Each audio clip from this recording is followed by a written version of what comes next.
Kidlat News Updates. Mga balita ngayon, 3 sospek sa pagpatay sa pulis at anak nito arestado sa Quezon City. Film activist na nasagip matapos ang Mindoro NPA encounter, nakaalis na ng bansa. Higit 31 million pesos na halaga ng kontrabandong sigarilyo nasabat sa Zamboanga City. Ako po si Cesar Soriano para ihatid ang mga nangungunang balita sa buong kapuluan. Ngayon, Arestado ng pulisya ang 3 pangunahing sospek sa pagpatay kay Police Senior Master Sergeant Diane Marie Mollanido at sa kanyang 8 taong gulang na anak na si John Ismael. Ayon sa Quezon City Police District, 2 lalaki na may edad 41 at 44 at isang 29 anyos na babae ang nadakip sa magkakahiwalay na lugar sa Quezon City noong Enero at 30. Narecover din ng otoridad sa Angeles, Pampanga ang isang silver na SUV na umano'y ginamit sa pagtatapon ng mga bangkay, gayon din ang pera, mga ID at mga cellphone na ginamit bago at matapos ang krime. Habang natagpuan sa Baguio City ang sasakyan ng biktima.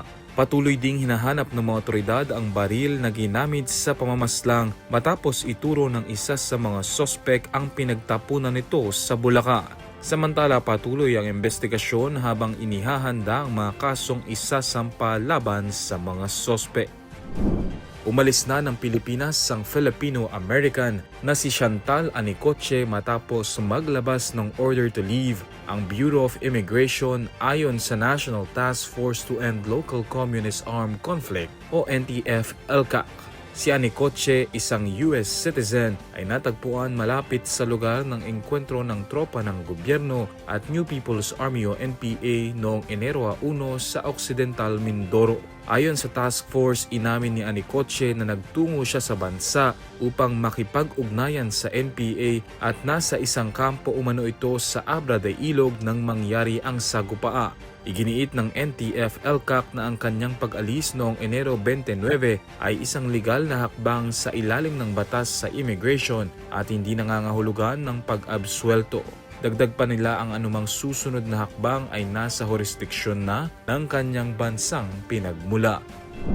Mahigit 600 kahon ng iba't ibang imported na sigarilyo na hinihinalang smuggled ang nasamsam ng mga otoridad sa isang magkasanib na anti-smuggling operation sa Logoy Dutay, Barangay Talon-Talon, Zamboanga City bandang hating gabi ng Huwebes, Enero 29.